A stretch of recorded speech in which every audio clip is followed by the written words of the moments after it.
दोस्तों, श्रोता बंधुओं, प्रेम से बोलिए जय सिया राम। हर हर महादेव। सायंकालीन बेला में रोज की भांति श्री शिव महापुराण की कथा में बाबा भोलेनाथ की सेवा में हम प्रस्तुत हैं। आप सभी श्रोता बंधुओं एवं दोस्तों का सादर अभिनंदन और वंदन करते हैं। आप लोग बड़े प्रेम से इस कथा का स्वाद ले रहे हैं और सब्सक्राइब कर रहे हैं, जिसके लिए हम आपका तहे दिल से शुक्रिया अदा करते हैं। बाबा भोलेनाथ की कृपा आप सभी पर अवश्य बरसेगी। दोस्तों, ये बड़ी दुर्लभ कथा है। विश्व में पहली बार हमारे YouTube चैनल पर, फेसबुक पर लाइव और वीडियो के माध्यम से अपलोड की जा रही है। पहले श्री रामचरितमानस की कथा शुद्ध हिंदी में पूरा सभी कांड की सभी दोहे, सभी चौपाइयां अर्थ सहित YouTube पर मौजूद हैं। श्री राम और बाबा भोलेनाथ की प्रेरणा से अब श्री शिव महापुराण का प्रत्येक प्रसंग YouTube पर और फेसबुक पर आपके समक्ष श्रवणार्थ प्रस्तुत है। दोस्तों, श्रवण का लाभ लीजिए, बाबा भोलेनाथ की मौज का आनंद लीजिए। बाबा भोलेनाथ की कृपा अवश्य बरसेगी। ये बड़ा दुर्लभ है ग्रंथ है। या तो आप स्वयं पढ़ेंगे तब पूरा प्रसंग आपको सुनने मतलब उसका ज्ञान प्राप्त होगा, अथवा हमारे इस प्रोग्राम को आप देखेंगे, सुनेंगे, तब आप समझेंगे। या हमेशा कभी भी किसी वक्त YouTube चैनल पर आप चाहेंगे तो DPT@5558 पर सर्च करके सब्सक्राइब करके आप हमेशा श्रवण लाभ ले सकते हैं। अब हम प्रतिदिन की भांति वंदना से स्टार्ट करते हैं। आप लोग सहयोग कीजिए, साथ दीजिए और बाबा भोलेनाथ की मौज में मस्त हो जाइए। प्रेम से बोलिए हर हर महादेव। गजाननं भूतगणादिसेवितं कपित्थजम्बो फलचारुभक्षणम् उमासुतं शोकविनाशकारिकं नमामि विघ्नेश्वर पादपङ्कजम्। आदिशक्ति महामाये दिव्य ज्ञान स्वरूपिणी और नौ दुर्गे जगन्माते प्रणमामि मुहुर्मुहुः। कर्पूर गौरम करुणावतारम संसार सारम भुजगेन्द्रहारम सदा वसंतम हृदयारविंदे ॐ भवानी सहितं नमामि। अतुलित बलधामं हेम शैलावदेहम् धनुज बन किसानुम ज्ञानिनामयाग्रगण्यम सकल गुण निधानम वानराणामधीशम रघुपति प्रिभक्तम बात जातम नमामि। नीलांबुजै श्यामलकोमलांगं सीता समारोहितवामभागम् पाणौ महासायक चारुचापं नमामि रामं रघुवंशनाथं। सनातम। गुरुर्ब्रह्मा गुरुर्विष्णु गुरुर्देवो महेश्वरा गुरुर्साक्षात् परब्रह्म तस्मै श्री गुरवे नमः। विश्वनाथ मम नाथ पुरारी त्रिभुवन महिमा विदित तुम्हारी। आशुतोष तुम औढ़रदारी आरती हरहु दीन जन जानी। सो तुम जानहु अंतरयामी पुरवहु मोर मनोरथ स्वामी। देवी पूज पद कमल तुम्हारे सुर नर मुनि सब होहि सुखारी। विश्वनाथ मम नाथ पुरारी त्रिभुवन महिमा विदित तुम्हारी। नमः शिवाय भोले नमः शिवाय नमः शिवाय बाबा नमः शिवाय नमः शिवाय ओम नमः शिवाय बम बम भोले नमः शिवाय नमः शिवाय ओम नमः शिवाय बम बम भोले नमः शिवाय नमः शिवाय ओम नमः शिवाय बम बम भोले नमः शिवाय नमः शिवाय ओम नमः शिवाय बम बम भोले नमः शिवाय नमः शिवाय ओम नमः शिवाय बम बम भोले नमः शिवाय नमः शिवाय ओम नमः शिवाय बम बम भोले नमः शिवाय नमः शिवाय ओम नमः शिवाय बम बम भोले नमः शिवाय नमः शिवाय ओम नमः शिवाय बम बम भोले नमः शिवाय। प्रेम से बोलिए हर हर महादेव।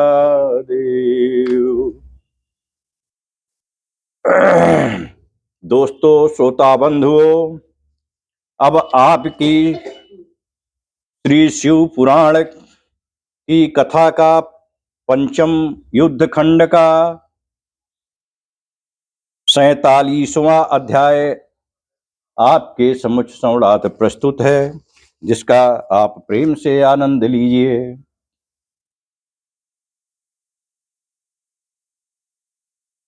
शिव, इसका शीर्षक है शिव जी का शुक्राचार्य को निकल जाना। व्यास जी बोले, हे मुनीश्वर, अब आप मुझे यह बतलाइए कि शंकर जी के उदर में स्थित हो महायोगी शुक्राचार्य ने क्या किया?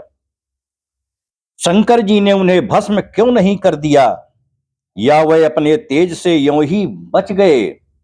फिर वो शिव जी के उदर से कैसे निकले और उन्होंने मृत्यु को शांत करने वाली उस परम विद्या को कैसे प्राप्त किया, तथा वो कौन सी विद्या है जिससे मृत्यु का निवारण हो जाता है? शंकर के त्रिशूल से नष्ट होकर भी अंधक दैत्य ने गणपत की पदवी कैसे प्राप्त की? कृपा कर शंकर जी की लीला रूप अमृतमय इन सब कथाओं को मुझे विधिवत सुनाइए।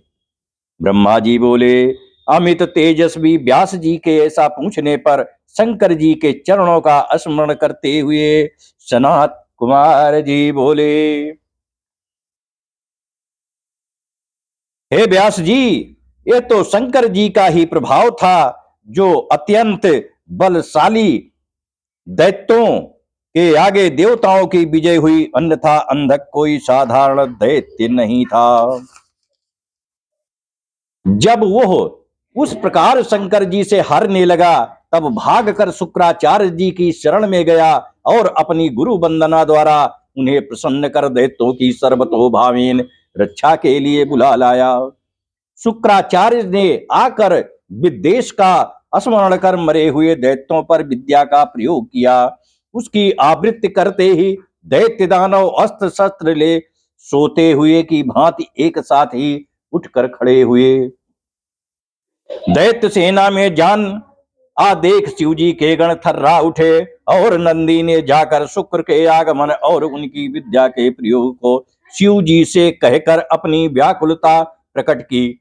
उसे सुन शिव जी हंसने लगे और पुनः नंदी से कहा, घबराओ नहीं, मेरी आज्ञा है कि तुम अभी जाकर शुक्राचार्य को वैसे ही झपट कर शीघ्र ही मेरे पास पकड़ लाओ, जैसे बाज लवा पक्षी को पकड़ लेता है। फिर तो नंदीश्वर सिंह के समान शब्द करता हुआ शीघ्र ही दैत्य सेना पर टूट पड़ा और जहां दैत्यों से रक्षित शुक्राचार्य खड़े थे उनके मध्य में उनको ऐसे ही पकड़ लाया जैसे सिंह का बालक हाथी को पकड़ता है।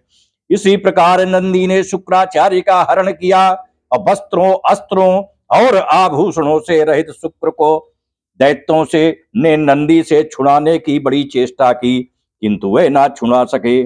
गणेश्वर नंदी अपने मुख की अग्नि से दैत्यों के सैकड़ों शस्त्रों को जला शत्रु पक्ष को व्याकुल करते हुए शिव जी के समीप लाया।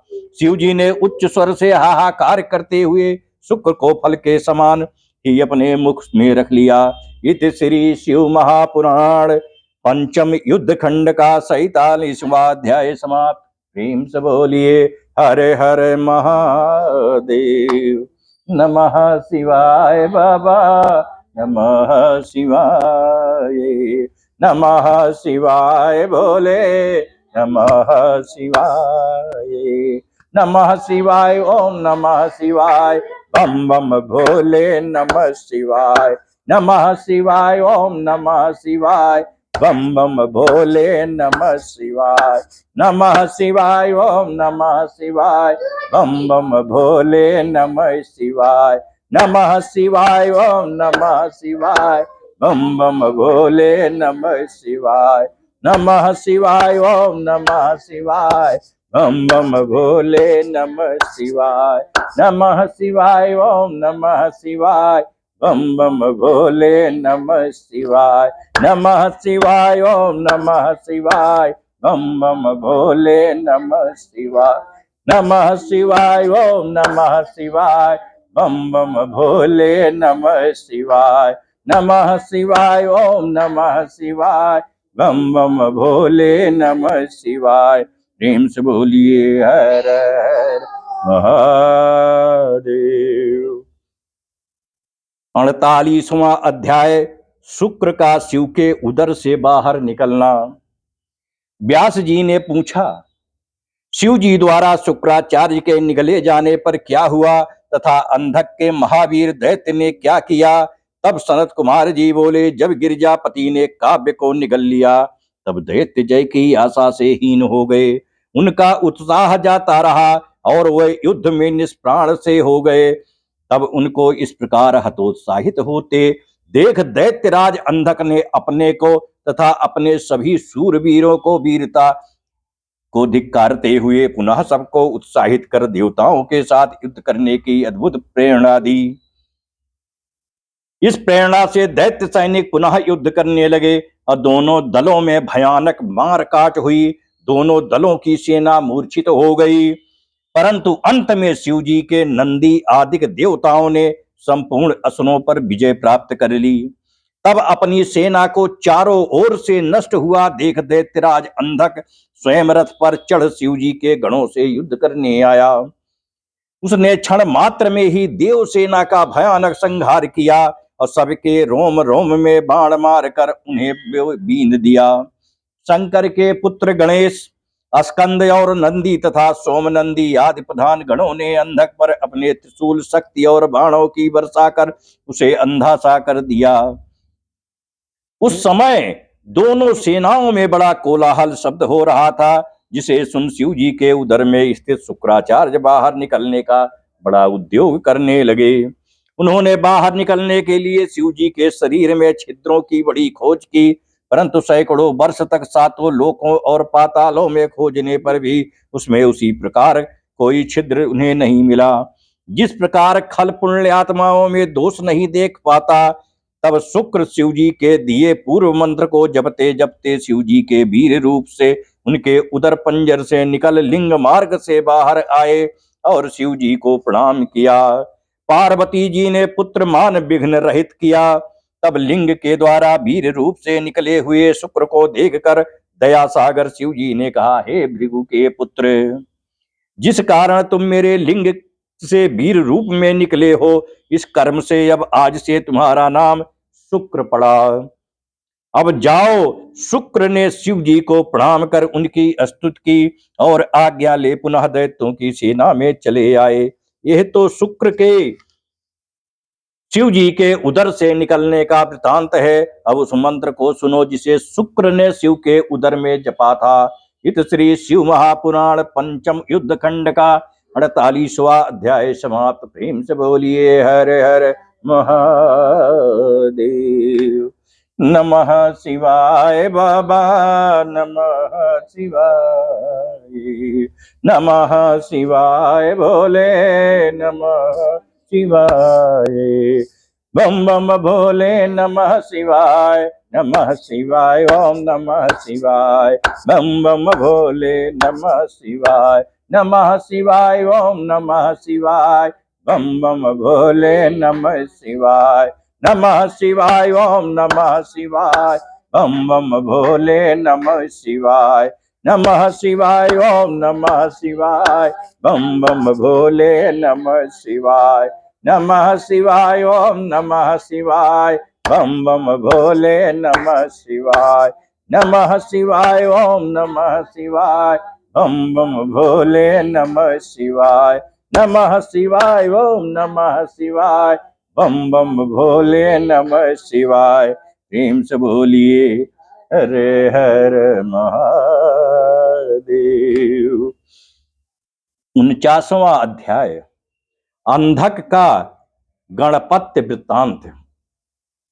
सनत कुमार जी बोले, ओम नमस्ते देवेशाय, सुरासुर नमस्कृताय, भूत भव्य महादेवाय, हरित पिंगल लोचनाय, बुद्धि रूपेण इत्यादि मंत्रों को जब शुक्र जी ने शंभु के उदर में जपा, तब वह उत्कट वीर के समान शिवलिंग के मार्ग से बाहर आए। प्रथम जन्म के पश्चात 3000 वर्ष पर फिर वो वेद पाठी शुक्र पृथ्वी पर शिव जी से उत्पन्न हुए।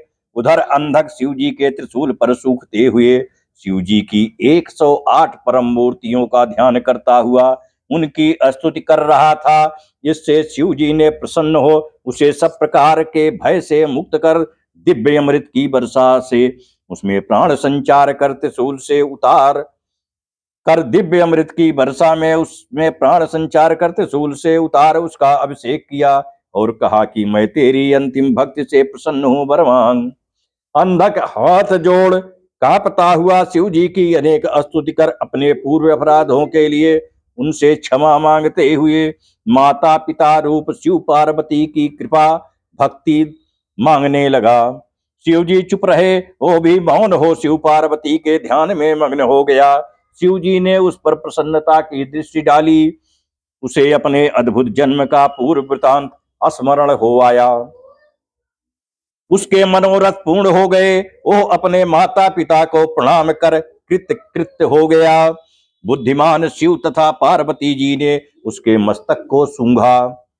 फिर तो उसने उन प्रसन्न हुए शिव जी से इच्छित वर मांगा। यही उस अंधक का पुरातन गणपत्य वृतांत है जो उसने महादेव जी के प्रसाद से पाया था। जो इसे यत्न पूर्वक पढ़ता है उसके सब मनोरथ पूर्ण होते हैं। इत श्री शिव महापुराण पंचम युद्ध खंड का 49वां अध्याय समाप्त। प्रेम से बोलिए हर हर महादेव।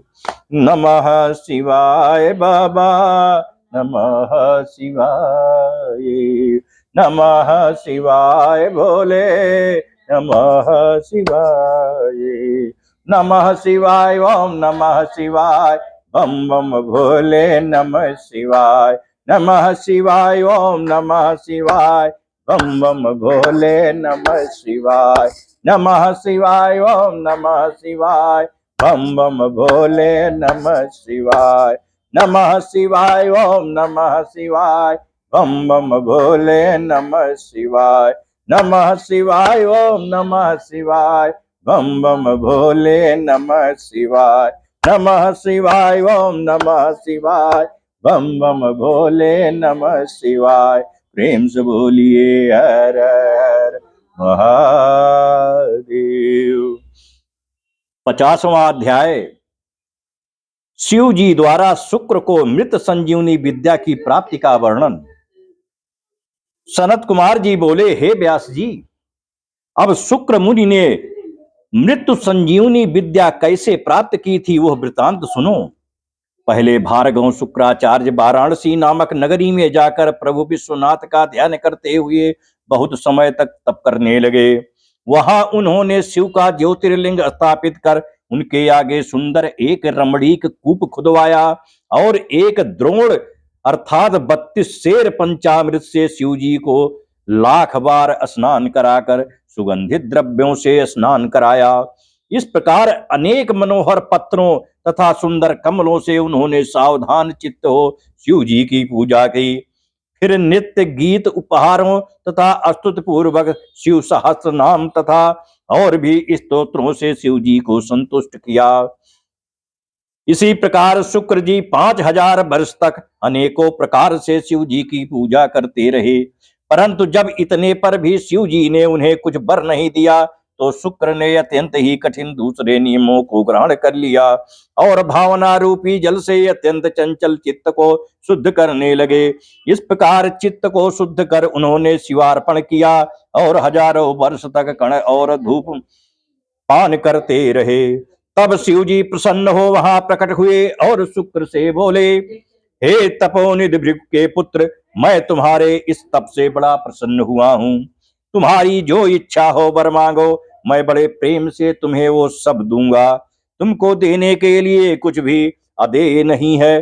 तब शिव जी के ऐसे वचनों को सुनकर शुक्र जी आनंद सागर में डूब गए। उन्होंने परम पुलकित हो शिव जी को प्रणाम किया और फिर झुका और सिर झुका अंजलि बांध जय जय उच्चारण करते हुए शिव जी की बड़ी स्तुति की। उनकी यह दीर्घ स्तुति यहाँ कही नहीं जा सकती, परंतु वो शिवाष्टक है और बड़ा ही सुंदर है। शुक्र के उस अष्टक को सुन शिव जी और भी प्रसन्न हो गए तथा स्तुति कर पृथ्वी पर गिरे हुए शुक्र का उन्होंने अपने हाथ से उठा लिंगन कर लिया और प्रेम पूर्वक कहा, हे ब्राह्मण श्रेष्ठ, हे तात, तुम मेरे परम पवित्र भक्त हो। तुमने जो मेरा ये ज्योतिर्लिंग स्थापित कर इनकी कठिन आराधना की है, इससे मैं तुम पर प्रसन्न हुआ। इस समय जो मांगो वह देने को तैयार हूं। वो भी समय आवेगा जब तुम इसी शरीर से मेरे उदर गुहा में प्रवेश कर मेरे इंद्रिय मार्ग से निकल पुत्र भाव को भी प्राप्त करोगे। यह दुर्लभ वर मैं आज तुम्हें प्रदान करता हूं। इसके अतिरिक्त मैंने जिस मृत संजीवनी विद्या का अपने कठोर तप से प्राप्त किया है वह भी तुम्हें देता हूं। इस विद्या द्वारा तुम मरे हुए प्राणियों को जीवित कर सकोगे और जिस किसी भी कार्य का उद्देश्य कर नियम से इस विधान को जपोगे तो इस सत्येश्वरी विद्या के प्रभाव से तुम्हारा वो कार्य पूर्ण होगा। तुम मेरे आशीर्वाद से सूर्य तथा अग्नि का भी अतिक्रमण कर आकाश में एक विमल तारा होकर एक प्रकाशमान ग्रह भी होगे तथा तुम्हारे सामने स्त्री पुरुष जो भी यात्रा करेंगे तुम्हारी दृष्टिपात से उनके सब कार्य नष्ट हो जाएंगे और तुम्हारे उदय होने पर भी विवाह आदि शुभ कार्य होंगे तथा मनुष्यों के धर्म संबंधी सभी कर्म सफल होंगे। तुमने यह जो शुक्रेश नामक ज्योतिर्लिंग स्थापित किया है, जो मनुष्य इसका पूजन करेंगे उनके कार्य सिद्ध होंगे।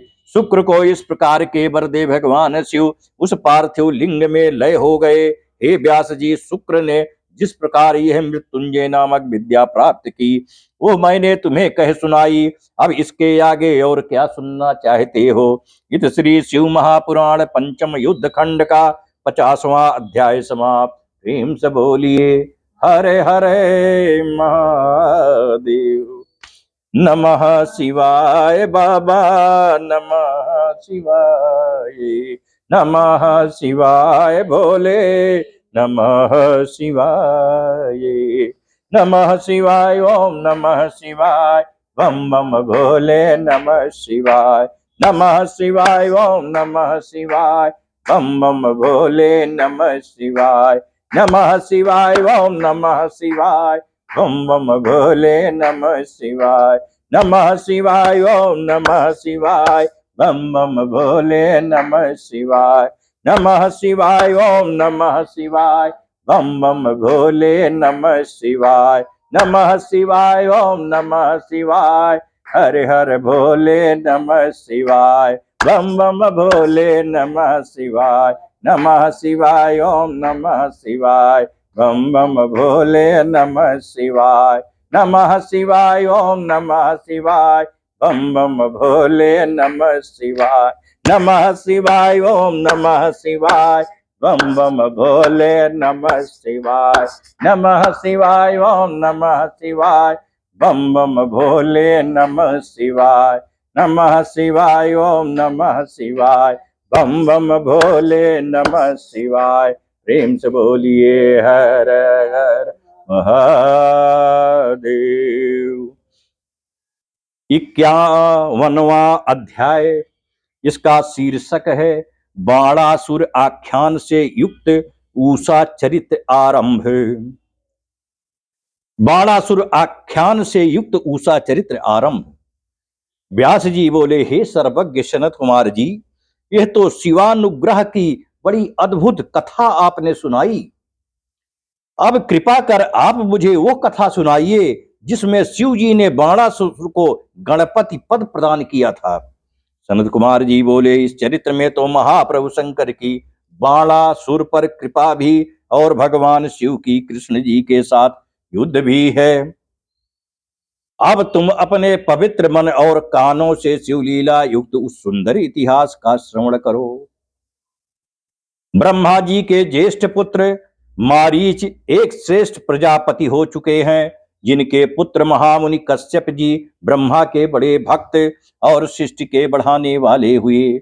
उन कश्यप मुनि को 13 सुशील स्त्रियां थी जो दक्ष की कन्याएं थी। उनमें सबसे बड़ी दिति के दैत्य और शेष कन्याओं से चराचर सहित सब देवताओं की उत्पत्ति हुई। तब बड़ी स्त्री दिति से बड़ा पुत्र हिरण्यकश्यप और छोटा हिरणाक्ष नामक उसके ये 2 महाबली पुत्र उत्पन्न हुए। इनमें हिरण्यकश्यप के लाद, अनुहाद, संघाद और प्रहलाद नाम के ये 4 पुत्र क्रमशः उत्पन्न हुए, जिनमें सबसे छोटा प्रहलाद जितेंद्रिय और भगवान विष्णु का एक ऐसा भक्त हुआ जिसे नाश करने में कोई भी दैत्य सफल नहीं हो सका। उस प्रहलाद का पुत्र विरोचन इतना दानी था कि उसने ब्राह्मण रूप इंद्र के मांगने पर उसे अपना सिर काट कर दे दिया।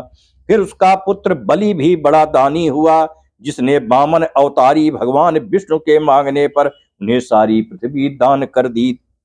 उसी बलि का पुत्र बड़ा ही माननीय और दाता, बुद्धिमान, सत्य वक्ता और हजारों को दान देने वाला शंकर जी का परम भक्त बाणासुर हुआ, जिसने अपने बल से तीनों लोकों के राजाओं को जीतकर सोमड़ित नाम वाली नगरी बसा वहां रह राज्य करना आरंभ किया।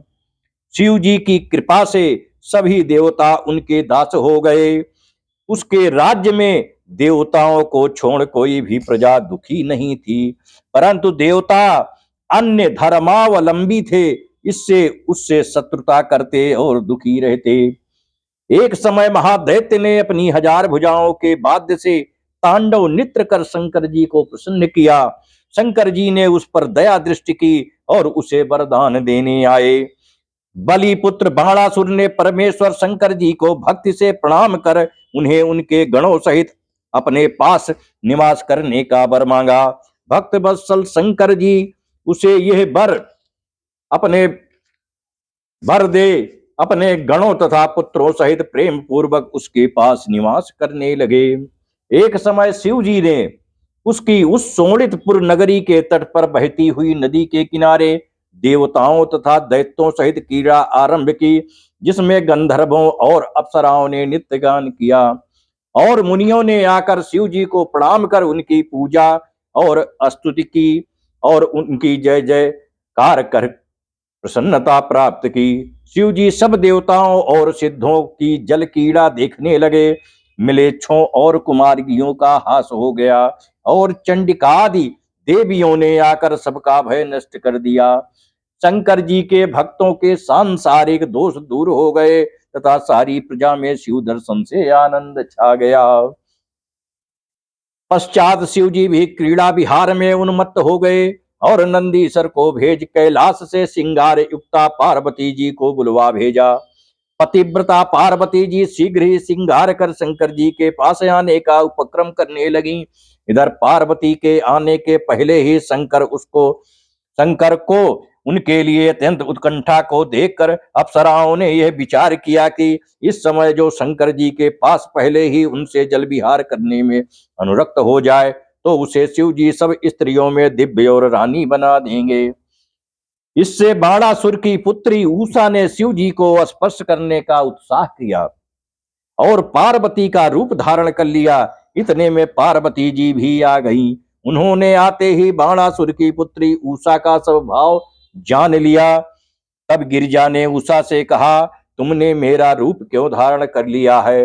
अच्छा, तो अब तू इसी कार्तिक मास में ऋतु धर्म वाली हो जाएगी और वैशाख शुक्ल द्वादशी को आधी रात बीतने पर तुझ सोती हुई के साथ कोई मनुष्य भोग करेगा। उसके साथ भोग स्मरण कर तू उसी की स्त्री होगी। तू बाल्यकाल से ही विष्णु की भक्ता है, अतः ऐसा ही होगा।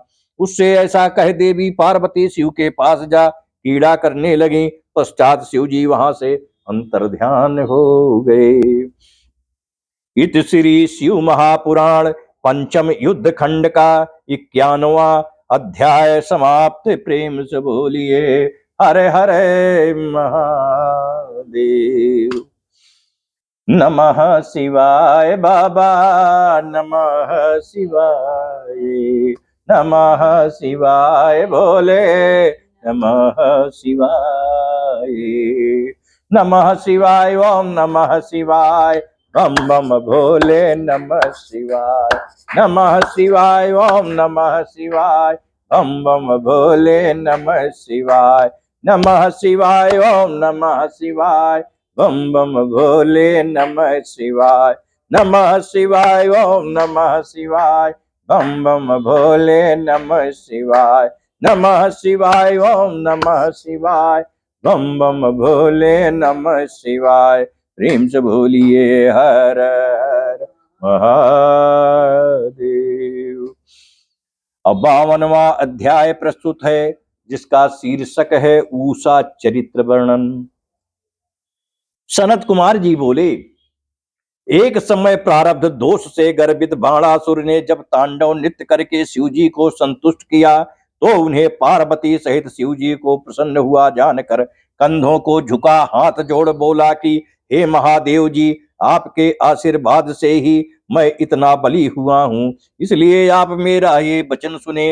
हे शंकर जी, आपने जो मुझे ये 1000 भुजाएं दी है, इन्हें मैं लेकर क्या करूं? युद्ध के बिना इन पर्वत के समान भुजाओं से क्या लाभ है? मैं जब इन पुष्ट भुजाओं की खुजली मिटाने को दिग्गजों से युद्ध करने की इच्छा से गया या पर्वतों को चूर्ण करने की इच्छा से गया तो वह डर से भाग गए। मैंने यम, कुबेर, इंद्र, वरुण, नैतृत्य सबको जीत कर देने वाला बना दिया। अब आप ही एक ऐसे हैं जिनको कोई जीत नहीं सकता। अतएव आप मुझे उस युद्ध का समय बतलाइए जिसमें ये भुजाएं शत्रुओं के अस्त्रों से जर्जरीभूत हों और ये सहस्त्रबाहु शत्रुओं के हाथ से गिरे और शत्रुओं को गिराए, जिससे मेरे मनोरथ पूर्ण हो। सनत कुमार जी कहते हैं, यह सुन भक्त भयहारी शिव जी क्रुद्ध हो बड़ा अट्टहास कर हंसने लगे और फिर उससे बोले, रे दैत्य कुल में नीच अहंकारी, तुझे धिक्कार है। भक्ति बल के कुल में उत्पन्न होकर तुझे ऐसी बात करनी उचित लगती है? तू शीघ्र ही इस अहंकार से शांति पावेगा और मेरे ही समान किसी दूसरे बलि से अकस्मात तेरा प्रचंड युद्ध होगा। फिर तेरी यह पर्वताकार भुजाएं मंदार की लकड़ी के समान कटकर पृथ्वी में गिरेंगी। जब तेरी स्थापित शस्त्रशाला में वायु का उत्पात होगा, तब जानना कि तेरा भयंकर समय आ गया है। फिर अपनी समस्त सेना लेकर संग्राम में जाना।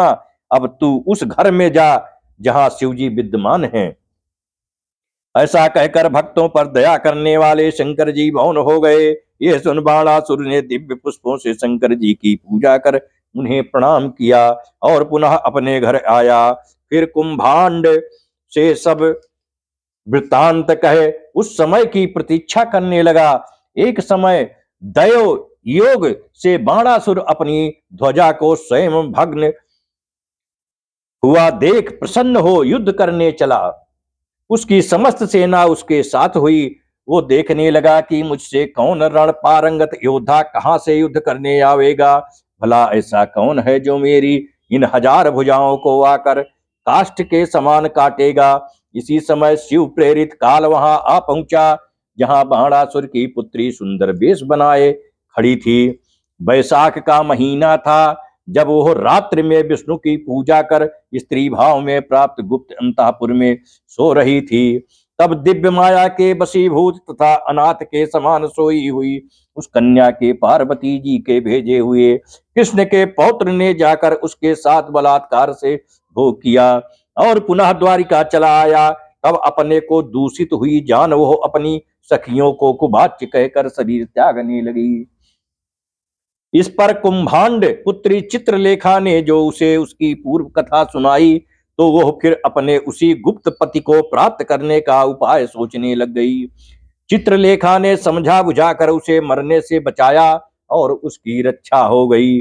चित्रलेखा ने एक वस्त्र पर सब देवताओं, गंधर्वों, सिद्धों, नागों और इच्छा कादिकों का चित्र खींचा। मनुष्यों में उत्तम आनंद, दुंदुभी, राम, कृष्ण और पद्म का चित्र बनाया। तब अनिरुद्ध के चित्र को देखकर उषा लज्जित हो गई, नीचे मुख कर मन में बहुत ही प्रसन्न हो गई तथा चित्रलेखा से बतला दिया कि इसी पुरुष ने रात्रि में मेरे मन को चुराया है। इस पर चित्रलेखा ने उसका नाम वंश कहकर उसके कुलादि का वृत्तांत सुनाया, जिसे सुन बाणासुर की पुत्री मुग्ध हो गई। वो अपनी सखी से उसके पाने की उत्कंठा प्रकट करने लगी और बोली, चाहे जैसे भी हो तुम उसको यहाँ लाकर मुझे खुश करो। मंत्री कन्या चित्रलेखा विस्मित हो उसे लाने का विचार करने लगी। उसमें मन के समान गमन करने की शक्ति थी। ज्येष्ठ कृष्ण चतुर्दशी को वो योगिनी द्वारिका पहुंची। अनिरुद्ध अंतःपुर के बाग में माधुई लताओं के मध्य पीकर वहां पड़ा हुआ था। चित्रलेखा ने तामस योग से अंधकार कर उसका खाट उठा अपने सिर पर रख क्षण मात्र में ही शोणितपुर आ गई। उषा आश्चर्यचकित हो उससे काम क्रीड़ा करने लगी, परंतु ज्यों ही उसने क्रीड़ा करनी आरंभ की त्यों ही इसकी जानकारी सबको हो गई। द्वार पर स्थित द्वारपालों ने इसकी सूचना बाणासुर को दी। कन्या का दूषण सुनकर बाणासुर को बड़ा आश्चर्य हुआ। इत श्री शिव महापुराण पंचम युद्ध खंड का 52वां अध्याय समाप्त हुआ। प्रेम से बोलिए हर हर महादेव।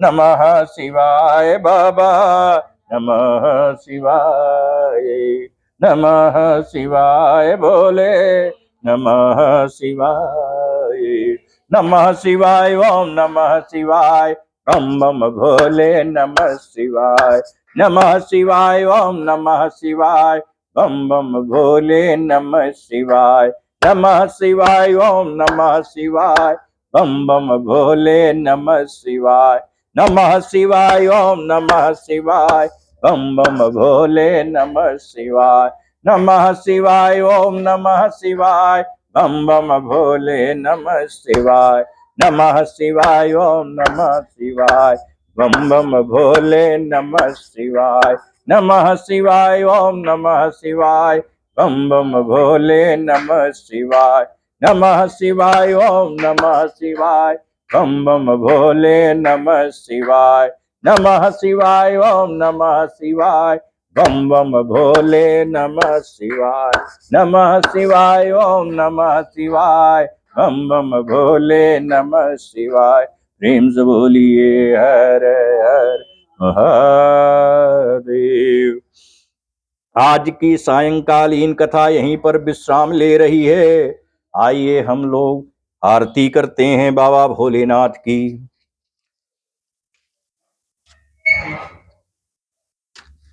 ओम जय शिव ओंकारा, स्वामी जय शिव ओंकारा, ब्रह्मा विष्णु सदा शिव हरदंगी धारा, एकानन चतुरानन पंचानन राजे, शासन गरुड़ासन वृषवाहन साजे, दो भुज चार चतुर्भुज दस भुज ते सोहे, तीनों रूप निरखता त्रिभुवन जन मोहे, अचमाला बनमाला मुंडमाला धारी, त्रिपुरारी कनसारी करमाला धारी, श्वेतांबर पीतांबर बागांबर अंगे, सनकादिक ब्रह्मादिक भूतादिक संगे, कर मध्य कमंड चक्र त्रिशूलधरता, जग करता जग हरता जग पालन करता, ब्रह्मा विष्णु सदा शिव जानत विवेका, आचरि के मध्य ये तीनों एका, गुण शिव जी की आरती जो कोई नर गावे, कहत शिवानंद स्वामी मन वांछित फल पावे। ओम जय शिव ओंकारा, कर्पूर गौरम करुणावतारम, संसार सारम भुजगेन्द्रहार, सदा वसंतं हृदयारविन्दे, भमं भवानी सहितं नमामि। त्वमेव माता च पिता त्वमेव त्वमेव बन्धुः सखा त्वमेव विद्या द्रविणं त्वमेव सर्वं मम देव देव। अहमावाहनं न जानामि विसर्जनं पूजां चैव न जानामि चमस्व परमेश्वर, मंत्रहीनं क्रियाहीनं भक्तिहीनं सुरेश्वरा, यदि पूजितं मया देव प्रसीद परमेश्वरा। ओम शांति शांति हरि ओम शांति। बाबा बाबा सब कहे माई कहे न कोई, बाबा के दरबार में माई कहे तो जय जगत जननी तुम्हारी सदा ही जय हो। धर्म की जय हो, अधर्म का नाश हो, प्राणियों में सद्भावना हो, विश्व का कल्याण हो, गो हत्या बंद हो, सनातन धर्म की जय हो। सर्वे भवन्तु सुखिनः, सर्वे सन्तु निरामया, सर्वे भद्राणि पश्यन्तु मा कश्चित् दुर्भाग् भवेत्। ओम पार्वती पतये हर हर महादेव। त्राहि माम त्राहि माम। जो गलती भई हो पूजन में क्षमा कर दीजिए, अजाने अजाने अबोध अनाथ बालक दया कर दीजिए। श्री शिव शरणम, श्री शिव शरणम, श्री शिव शरणम, श्री हरि शरणम, श्री हरि शरणम, श्री हरि शरणम। ओम गोविंदाय नमः, ओम मृत्युंजयाय नमः, ओम अघोराय नमः, ओम इंद्राय नमो नमः। नमः शिवाय बाबा।